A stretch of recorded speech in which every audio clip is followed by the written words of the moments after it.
Episode തുടങ്ങുന്നത് തന്നെ ഒരു പഴയ ക്ലാസ് റൂമിൽ നിന്നാണ്. അന്ന് കുഞ്ഞായിരുന്ന ആഷിറോയ്ക്ക് കാഫ്ക ഞാൻ എന്നും നിന്നെ സംരക്ഷിച്ചു കൊള്ളാമെന്ന് വാക്കുകൊടുത്തു. പക്ഷേ അത് കേട്ട ആഷിറോ അവനെ കളിയാക്കി ചിരിക്കുകയാണ് ചെയ്തത്. അപ്പോൾ കാഫ്കയ്ക്ക് ദേഷ്യം വന്നു. ഞാൻ പറഞ്ഞതെല്ലാം മറന്നു കളയാൻ പറഞ്ഞിട്ട് അവൻ പിണങ്ങി മാറിയിരുന്നു. പക്ഷേ കാഫ്ക അന്ന് പറഞ്ഞത് ആഷിറോയ്ക്ക് മറക്കുവാൻ കഴിയുമായിരുന്നില്ല. ഇന്നിപ്പോൾ ആഷിറോ ഒരു സ്ക്വാഡിൻ്റെ ക്യാപ്റ്റനാണ്. അവൾ തൻ്റെ ടീമിനെ എല്ലാം വിളിച്ച് ഒരു മീറ്റിംഗ് വച്ചു. സിറ്റി ഹോസ്പിറ്റലിൽ ഒരു കൈജുവിനെ കണ്ടുവെന്ന് റിപ്പോർട്ട് കിട്ടിയ കാര്യം അവൾ പറഞ്ഞു. എല്ലാവരും വേഗം ഫൈറ്റിന് റെഡിയാവാൻ അവൾ ഓർഡർ കൊടുത്തു. അധികം വൈകാതെ ടി വിയിൽ ഇതിനെപ്പറ്റി ന്യൂസ് വരാൻ തുടങ്ങി. സ്ക്വാഡിൻ്റെ ഹെലികോപ്റ്ററുകൾ സിറ്റി ഹോസ്പിറ്റലിലേക്ക് പാഞ്ഞു. ഈ സമയം സിറ്റി ഹോസ്പിറ്റലിൽ കൈജുവായി മാറിയ കാഫ്കയും ഇച്ചികാവയും ആകെ പകച്ചു നിൽക്കുകയായിരുന്നു. ആ കിളവൻ അവരെ നോക്കി പേടിച്ച് വിറയ്ക്കുകയാണ്. അങ്ങേരെ ഒന്ന് കൂളാക്കാൻ വേണ്ടി ഒന്ന് ചിരിച്ചു കാണിക്കാൻ ഇച്ചികാവ കാഫ്കയോട് പറഞ്ഞു. അത് കേട്ട കാഫ്ക ഒന്ന് പുഞ്ചിരിക്കാൻ നോക്കിയെങ്കിലും കിട്ടിയതൊരു കൊലച്ചിരിയായിരുന്നു. ആ പണ്ടാരം പിടിച്ച ചിരി കണ്ടതോടെ കിളവൻ്റെ ബോധം പോയി. അങ്ങേരെ തട്ടിപ്പോയോ എന്ന് നോക്കാൻ വേണ്ടി അങ്ങോട്ട് ഓടി വന്ന കാഫ്ക ആ ചുവരിൽ അറിയാതെ ഒന്ന് തൊട്ടതും അത് തകർന്ന് തരിപ്പണമായി.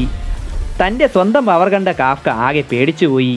അതോടെ അപ്പുറത്തെ മുറികളിൽ നിന്നും എല്ലാവരും പുറത്തേക്ക് വന്നു. കാഫ്ക അവരുടെ മുന്നിൽ പെട്ടുപോയി. അതോടെ പണിപാളിയെന്ന് മനസ്സിലായ ഇച്ചികാവ അവനോട് വിൻഡോ വഴി ചാടി രക്ഷപ്പെടാമെന്ന് പറഞ്ഞു. അത് കേട്ട കാഫ്ക ഓടിച്ചെന്ന് വിൻഡോയിൽ പിടിച്ചതും അതെല്ലാം ഒരുമിച്ചങ്ങ് പൊട്ടിച്ചിതറി. ഇവിടെ എന്താണ് സംഭവിക്കുന്നതെന്ന് മനസ്സിലാകാതെ കാഫ്ക സകല ദൈവങ്ങളെയും വിളിച്ചുപോയി. അപ്പോഴേക്കും ഇച്ചികാവ ജന്നൽ വഴി താഴേക്കെടുത്ത് ചാടി. അവനെപ്പോലെ കാഫ്കയും ചാടിയെങ്കിലും ചാട്ടത്തിൻ്റെ പവർ കൂടി പോയതുകൊണ്ട് കാഫ്ക ദൂരേക്ക് പറന്നുപോയി. ഈ സമയം സിറ്റി മുഴുവൻ കൈജു അലേർട്ട് അലാമുകൾ മുഴങ്ങാൻ തുടങ്ങി. അപ്പോഴേക്കും ഡിഫൻസ് ഫോഴ്സിൻ്റെ 2 ട്രക്കുകൾ ആ ഏരിയയിലേക്ക് എത്തിയിരുന്നു. അതിലൊന്നിൽ ആഷിറോ ഇരിപ്പുണ്ട്. ആ കൂട്ടത്തിലൊരുത്തൻ കാഫ്കയുടെ ലൊക്കേഷൻ ട്രാക്ക് ചെയ്ത് ആഷിറോയെ അറിയിക്കുന്നുണ്ടായിരുന്നു. അപ്പോൾ സിറ്റിയുടെ മറ്റൊരു സൈഡിൽ നമ്മുടെ ഇച്ചികാവയും കാഫ്കയും മരണവെപ്രാളത്തിൽ ഓടുകയാണ്. ഓടുന്നതിനിടയിൽ എന്തോ ശബ്ദം കേട്ട് തിരിഞ്ഞു നോക്കി ഇച്ചികാവ കാണുന്നത് കാഫ്കയുടെ കഴുത്തിൽ നിന്നും എന്തൊക്കെയോ പുറത്തേക്ക് വന്ന് നിൽക്കുന്നതാണ്. അവൻ്റെ കാലുകൾക്ക് പകരം ഇപ്പോൾ നീരാളിയുടെ ടെൻഡക്കിളുകൾ പോലെയുള്ള എന്തൊക്കെയോ ആണുള്ളത്. ഇതൊക്കെ കണ്ട് പേടിച്ച ഇച്ചികാവ ഓട്ടത്തിൻ്റെ സ്പീഡ് കൂട്ടി. അപ്പോഴേക്കും കാഫ്കയുടെ വായുടെ ഉള്ളിൽ നിന്നും എന്തോ ഒരു കറുത്ത സാധനം പുറത്തേക്ക് വന്നു. അതിന് പ്രത്യേകിച്ച് വായും പല്ലുമൊക്കെയുണ്ട്. അത് നീണ്ടു ചെന്ന് അപ്പുറത്തെ പോസ്റ്റിലിരുന്ന കാക്കയെ ചുറ്റിപ്പിടിച്ച് തിന്നാൻ തുടങ്ങി. ഇത് കണ്ട ഇച്ചികാവയ്ക്ക് വല്ലാത്ത അറപ്പ് തോന്നി. അധികം വൈകാതെ കാഫ്ക പഴയ രൂപത്തിലേക്ക് മാറി. പക്ഷെ അപ്പോൾ പെട്ടെന്ന് അവന് മുള്ളാൻ മുട്ടി. ഇവിടെ അടുത്ത് വരെ ടോയ്ലറ്റും ഉണ്ടോ എന്ന് അവൻ ഇച്ചികാവയോട് ചോദിച്ചു.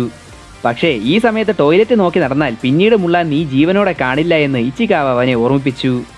അതുമാത്രമല്ല, ഈ കൈജു ഫോമിൽ നിൽക്കുന്ന സമയത്ത് കാഫ്കയുടെ കേന്ദ്രഭാഗം കാലിയാണ്. അവൻ ഏത് വഴി കാര്യം സാധിക്കുമെന്നോർത്ത് ഇച്ചികാവ അത്ഭുതപ്പെട്ടു. അപ്പോഴേക്കും കാഫ്കയുടെ പിടി വിട്ടുപോയി. പക്ഷെ യൂറിൻ പോയത് അവൻ ഒട്ടും പ്രതീക്ഷിക്കാത്തൊരു സ്ഥലത്തുകൂടിയായിരുന്നു. എന്താണ് നടക്കുന്നതെന്ന് ആദ്യം അവന് മനസ്സിലായില്ല. ഒടുവിൽ കാര്യം മനസ്സിലായപ്പോൾ അവൻ നാണക്കേട് കൊണ്ട് നിലത്ത് കിടന്ന് കരയാൻ തുടങ്ങി. ഈ രൂപത്തിൽ ഡിഫൻസ് ഫോഴ്സിൽ കയറാൻ പറ്റുമോ എന്ന് കാഫ്ക ഇച്ചികാവയോട് ചോദിച്ചപ്പോൾ അതൊരിക്കലും പറ്റില്ല എന്ന് ഇച്ചികാവ പറഞ്ഞു. അതോടെ തൻ്റെ സ്വപ്നങ്ങളെല്ലാം അവസാനിച്ചുവെന്ന് കാഫ്കയ്ക്ക് മനസ്സിലായി. അവനാകെ നിരാശനായി അവിടെ ഇരുന്നു. അപ്പോൾ ഇച്ചികാവ അവനെ ആശ്വസിപ്പിച്ചു. സ്ക്വാഡ് വരും മുമ്പേ ഇവിടെ നിന്ന് പോകണമെന്ന് അവനെ ഓർമ്മിപ്പിച്ചിട്ട് ഇച്ചികാവ എഴുന്നേറ്റ് ഓടി. കാഫ്ക അവൻ്റെ പിന്നാലെ ഓടി. പെട്ടെന്ന് കാഫ്ക ഓട്ടം നിർത്തി.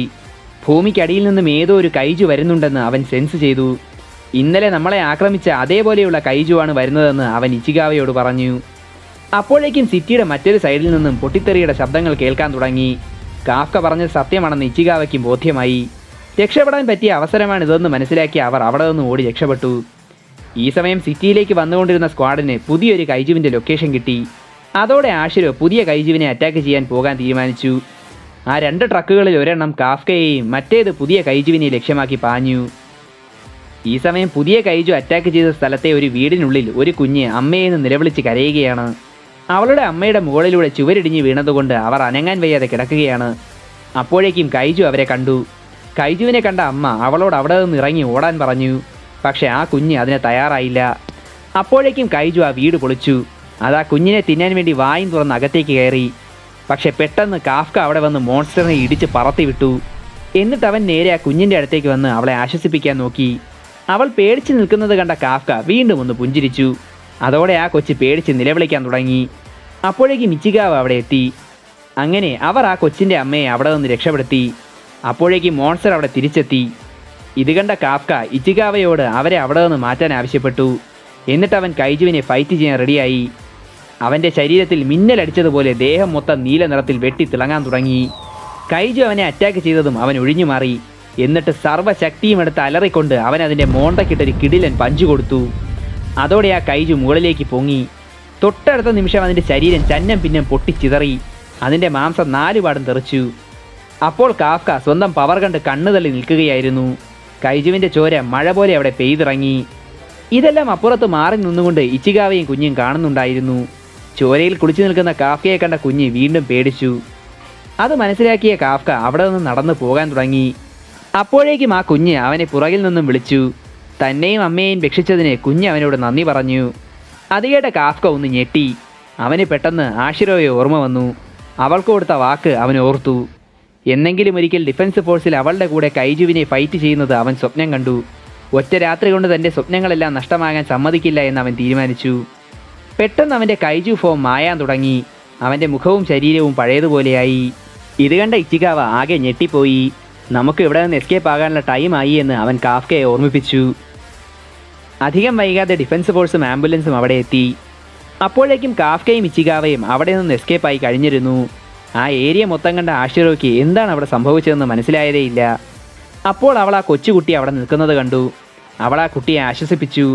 ലോകത്തെ എല്ലാ കൈജീവിനെയും കൊല്ലുമെന്ന് അവൾ ആ കുട്ടിക്ക് വാക്കുകൊടുത്തു. അപ്പോൾ ആ കുട്ടി തന്നെയും അമ്മയെയും രക്ഷിച്ച ആ നല്ല കൈജീവിനെക്കുറിച്ച് അവളോട് പറഞ്ഞു. അതിനെ കൊല്ലരുതെന്ന് ആ കുട്ടി അവളോട് അപേക്ഷിച്ചു. പക്ഷേ ഇത് കേട്ട ആഷിറോ ആകെ അമ്പരന്ന് പോയി. കാരണം ഇത്രയും കാലത്തിനിടയിൽ ഒരിക്കലും ഇതുപോലൊരു കൈജുവിനെ പറ്റി അവൾ കേട്ടിരുന്നില്ല. ഇതേസമയം സിറ്റി ഹോസ്പിറ്റലിൽ ആഷിറോയുടെ 2ാമത്തെ സ്ക്വാഡ് കൈജുവിനെ തപ്പി എത്തിയിരുന്നു. അപ്പോഴേക്കും ഇച്ചികാവ കാഫ്കയും ചുമന്നുകൊണ്ട് അവിടെ എത്തി. നേരത്തെ കൈജുവിനെ കണ്ടപ്പോൾ ഞങ്ങൾ ഇറങ്ങി ഓടിയതാണ് എന്ന കള്ളക്കഥ പറഞ്ഞുകൊണ്ട് അവർ ഈ സംഭവത്തിൽ നിന്നും എസ്കേപ്പായി. അങ്ങനെ 3 മാസങ്ങൾ കഴിഞ്ഞു. അപ്പോഴേക്കും കാഫ്കയുടെ കൈജുവിൻ്റെ രേഖാചിത്രം ടിവിയിലും പത്രത്തിലുമൊക്കെ പലവട്ടം വന്നു കഴിഞ്ഞു. ആ മനുഷ്യ സമാനമായ കൈജുവിന് ഗവൺമെൻറ് ഇട്ട പേരാണ് കൈജു നമ്പർ 8. ചരിത്രത്തിൽ ആദ്യമായിട്ടാണ് ഒരു കൈജു സിറ്റിയിൽ വന്നിട്ട് ഡിഫൻസ് സ്ക്വാഡിനെ വെട്ടിച്ച് മുങ്ങുന്നത്. അതുകൊണ്ട് തന്നെ ആ കൈജുവിന് വേണ്ടിയുള്ള തിരച്ചിൽ ഇപ്പോഴും തുടരുകയാണ്. കാഫ്കയെ കൈജുവിൻ്റെ രൂപത്തിൽ ആദ്യമായി കണ്ട ആ അപ്പൂപ്പനാണ് ഇപ്പോൾ പ്രധാന ദൃക്സാക്ഷി. അങ്ങേരിപ്പോൾ ചാനലിലൊക്കെ ഇൻ്റർവ്യൂ കൊടുത്ത് നടക്കുകയാണ്. ഈ ന്യൂസ് എല്ലാം കണ്ടുകൊണ്ടിരിക്കുകയാണ് കാഫ്കയുടെ കമ്പനിയിലെ സഹപ്രവർത്തകർ. അപ്പോഴേക്കും ഇച്ചികാവ അങ്ങോട്ടേക്ക് കയറി വന്നു. അവനെ കണ്ടപാടെ സൂപ്പർവൈസർ അവനോട് നിനക്കും കാഫ്കയ്ക്കും ഗവൺമെൻറ്റിൽ നിന്നും ഒരു കൊറിയർ വന്നിട്ടുണ്ടെന്ന് പറഞ്ഞു. അത് ഡിഫൻസ് ഫോഴ്സിലെ പ്രിലിമിനറി ടെസ്റ്റിൻ്റെ റിസൾട്ടാണെന്ന് എല്ലാവർക്കും അറിയാമായിരുന്നു. കാരണം എല്ലാ കൊല്ലവും കാഫ്ക ഈ എക്സാം എഴുതി പൊട്ടാറുള്ളതാണ്. അങ്ങനെ ഇച്ചികാവ അവൻ്റെ സ്വന്തം കൊറിയർ പൊട്ടിച്ച് വായിച്ചു. അവൻ ടെസ്റ്റ് പാസ്സായിരുന്നു. എല്ലാവരും അവനെ അഭിനന്ദിച്ചു. അപ്പോൾ ഇച്ചികാവ കാഫ്കയെ അന്വേഷിച്ചു.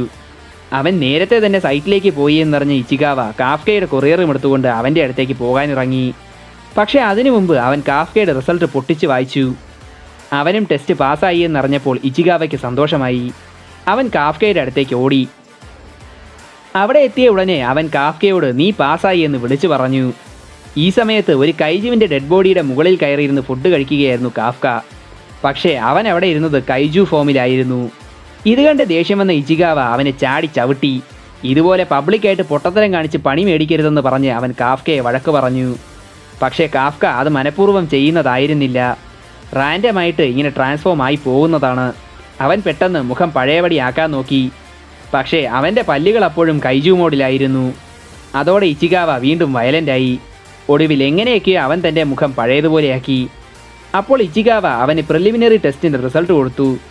അത് പാസ്സായി എന്നറിഞ്ഞിട്ടും കാഫ്കയ്ക്ക് വലിയ എക്സൈറ്റ്മെൻ്റ് ഒന്നും ഉണ്ടായിരുന്നില്ല. കാരണം അവൻ ഇതിനു മുമ്പും പ്രിലിമിനറി ടെസ്റ്റ് പാസ്സായിട്ടുണ്ട്. സെക്കൻഡറി ടെസ്റ്റിലാണ് അവൻ എപ്പോഴും തോറ്റുപോകുന്നത്. ഇതൊക്കെ കണ്ട ഇച്ചികാവ അവനോട് ഈ അവസ്ഥയിൽ താൻ സെക്കൻഡറി ടെസ്റ്റ് അറ്റൻഡ് ചെയ്യാതിരിക്കുന്നതാണ് നല്ലതെന്ന് പറഞ്ഞു. കാരണം പ്രിലിമിനറി ടെസ്റ്റ് പോലെ വെറുമൊരു എഴുത്ത് പരീക്ഷയല്ല സെക്കൻഡറി സ്റ്റേജ് എക്സാം. ഹൈ റാങ്കിലുള്ള ഓഫീസേഴ്സ് ആയിരിക്കും അവരുടെ സ്കിൽസ് വിലയിരുത്തുക. ആ സമയത്തെങ്ങാനും കാഫ്ക കൈജുവായി ട്രാൻസ്ഫോം ആയി പോയാൽ അവന്മാർ വെടിവെച്ച് ചിതറിക്കുമെന്ന് ഇച്ചികാവ അവനെ ഓർമ്മിപ്പിച്ചു. പക്ഷേ കാഫ്ക പിന്മാറാൻ തയ്യാറായില്ല. എന്ത് റിസ്ക് എടുത്താണെങ്കിലും ഈ ടെസ്റ്റ് പാസ്സായി ആഷിറോയുടെ ഒപ്പം എത്താൻ അവൻ തീരുമാനിച്ചു കഴിഞ്ഞിരുന്നു. ടെസ്റ്റ് സമയത്ത് കൈജു ഫോം പുറത്തു വരാതെ കൺട്രോൾ ചെയ്യാമെന്ന് അവൻ ഇച്ചികാവയ്ക്ക് വാക്കുകൊടുത്തു. തൊട്ടടുത്ത നിമിഷം അവനൊരു വാട്ടർ ബോട്ടിലിൻ്റെ അടപ്പ് തുറക്കാൻ നോക്കിയപ്പോഴേക്കും അവൻ്റെ കൈജു ഫോം പുറത്തു വന്നു. ഇത് കണ്ട ഇച്ചികാവ അവനോട് ടെസ്റ്റിന് വരണ്ട എന്ന് തറപ്പിച്ച് പറഞ്ഞു. ഉടനെ കാഫ്ക അവൻ്റെ കാല് പിടിച്ച് റിക്വസ്റ്റ് ചെയ്തു. ഒടുവിൽ ഇച്ചികാവ അവനെ ടെസ്റ്റിൽ പങ്കെടുക്കാനുള്ള അനുവാദം കൊടുത്തു. പക്ഷേ അവിടെ ചെന്ന് എന്തെങ്കിലും പ്രശ്നമുണ്ടാക്കിയാൽ ഞാൻ ഇടപെടില്ല എന്ന് കാഫ്കയോട് പറഞ്ഞിട്ട് ഇച്ചികാവ അവിടെ നിന്ന് പോയി. അപ്പോഴും കാഫ്ക അവിടെ കിടക്കുകയായിരുന്നു. ടെസ്റ്റിന് വേണ്ടി അവൻ മാനസികമായി തയ്യാറെടുത്ത് കഴിഞ്ഞിരുന്നു. അങ്ങനെ 10 ദിവസങ്ങൾ കഴിഞ്ഞപ്പോഴേക്കും ആ ടെസ്റ്റിൻ്റെ ഡേറ്റ് എത്തി. അന്ന് രാവിലെ തന്നെ കാഫ്കയും ഇച്ചികാവയും മിലിറ്ററിയുടെ ടാച്ചിക്കാവ ബേസിലെത്തി. അവർ ആ വണ്ടി പാർക്ക് ചെയ്തിട്ട് പുറത്തിറങ്ങി. ബേസിൻ്റെ വലിപ്പം കണ്ട ഇച്ചികാവയുടെ കണ്ണ് തള്ളി. ആ പ്രദേശം മുഴുവൻ ടൈറ്റ് സെക്യൂരിറ്റിയാണ്. ഇവിടെ വച്ച് കൈജുവായി മാറല്ലേ എന്ന് ഒരിക്കൽ കൂടി ഇച്ചികാവ അവനെ ഓർമ്മിപ്പിച്ചു. അപ്പോഴേക്കും ടെസ്റ്റിൽ പങ്കെടുക്കാനുള്ള മറ്റ് കാൻഡിഡേറ്റ്സ് അവിടേക്ക് വന്നു തുടങ്ങി. സമയം കളയാതെ അകത്തേക്ക് പോകാൻ തുടങ്ങിയപ്പോഴേക്കും പിന്നിൽ നിന്നും ആരോ കാഫ്കയെ അമ്മാവ എന്ന് വിളിച്ചു. തിരിഞ്ഞു നോക്കിയ കാഫ്ക അവിടെ കണ്ടത് ഒരു കൊച്ചു പെണ്ണ് അവിടെ നിൽക്കുന്നതാണ്. അവൾ വീണ്ടും അമ്മാവ എന്ന് വിളിച്ചപ്പോൾ കാഫ്കയ്ക്ക് നല്ല ദേഷ്യം വന്നു. തനിക്കത്ര പ്രായമൊന്നും ആയിട്ടില്ല, ആകെ 32 വയസ്സേ ആയിട്ടുള്ളൂ എന്ന് അവൻ അവളെ പറഞ്ഞ് മനസ്സിലാക്കാൻ നോക്കി. എന്നാൽ അതൊന്നും മൈൻഡ് ചെയ്യാതെ ആ പെൺകുട്ടി അവനോട് അവൻ്റെ വണ്ടി അവിടെ നിന്ന് മാറ്റി പാർക്ക് ചെയ്യാൻ പറഞ്ഞു. പക്ഷേ ആ പാർക്കിംഗ് സ്പേസിൽ കണ്ടമാനം സ്ഥലം ബാക്കിയുണ്ട്. നിന്റെ വണ്ടി വേറെ ഏതെങ്കിലും സ്പോട്ടിൽ കയറ്റി പാർക്ക് ചെയ്യാൻ അവൻ അവളോട് പറഞ്ഞു. പക്ഷേ അവൻ പാർക്ക് ചെയ്തിരിക്കുന്നത് അവളുടെ ഇന്നത്തെ ലക്കി നമ്പറായ 55ാമത്തെ സ്ലോട്ടിലാണ്. അതുകൊണ്ട് അവിടെ വണ്ടി പാർക്ക് ചെയ്യൂ എന്ന് പറഞ്ഞ് അവൾ വാശി പിടിച്ചു. ഇതൊക്കെ കേട്ടപ്പോൾ കാഫ്കയുടെ കൺട്രോൾ പോയി. കാറ് മാറ്റാൻ മനസ്സില്ല എന്ന് അവൻ അവളോട് തറപ്പിച്ച് പറഞ്ഞു. അത് കേട്ട പെൺകുട്ടി തൻ്റെ ജാക്കറ്റ് ഊരി. അതിനുള്ളിൽ അവൾ കറുത്ത നിറത്തിലുള്ളൊരു സ്യൂട്ട് ധരിച്ചിരുന്നു. പെട്ടെന്ന് ആ സ്യൂട്ട് ചുവപ്പ് നിറത്തിൽ തിളങ്ങാൻ തുടങ്ങി. അത് ഒരു സാധാരണ സ്യൂട്ട് അല്ല എന്ന് അവർക്ക് മനസ്സിലായി. പെട്ടെന്ന് അവൾ ആ വാൻ ഒറ്റ കൈകൊണ്ട് കൂളായിട്ട് പിടിച്ചു പൊക്കി മുകളിലേക്ക് ഉയർത്തി. എന്നിട്ട് അത് കളിപ്പാട്ടം പോലെ അപ്പുറത്തേക്ക് വലിച്ചെറിഞ്ഞു. ഇതൊക്കെ കണ്ട കാഫ്കയും ഇച്ചികാവയും ആകെ അമ്പരന്ന് പോയി. നീ ശരിക്കും ആരാണെന്ന് അവർ അവളോട് ചോദിച്ചു. അപ്പോൾ അവൾ സ്വയം പരിചയപ്പെടുത്തി. കിക്കോരു ഷിനോമിയ എന്നാണ് അവളുടെ പേര്. ഈ എക്സാമിൽ പങ്കെടുക്കാനാണ് അവളും വന്നിരിക്കുന്നത്. അവളുടെ പേര് കേട്ടപ്പോഴേ ഇച്ചികാവയ്ക്ക് അവൾ ആരാണെന്ന് മനസ്സിലായി. അവൾ ഡിഫൻസ് ഫോഴ്സ് ഡയറക്ടർ ഷിനോമിയയുടെ മകളാണ്. കൈജുവിനെ കൊല്ലുന്നതാണ് അവളുടെ പ്രധാന ഹോബി. പെട്ടെന്ന് അവൾ കാഫ്കയുടെ അടുത്തേക്ക് വന്നിട്ട് അവനെ ഒന്ന് മണത്തു നോക്കി. അവൻ്റെ ദേഹത്തിന് ഒരു കൈജുവിൻ്റെ മണമുണ്ടെന്ന് അവൾ മനസ്സിലാക്കി. സത്യത്തിൽ നീ ആരാണെന്ന് അവൾ കാഫ്കയോട് ചോദിച്ചു. ഒട്ടും പ്രതീക്ഷിക്കാത്ത ഈ ചോദ്യം കേട്ട കാഫ്ക ഒന്നും മിണ്ടാനാകാതെ ഐസായിട്ട് നിന്നുപോയി.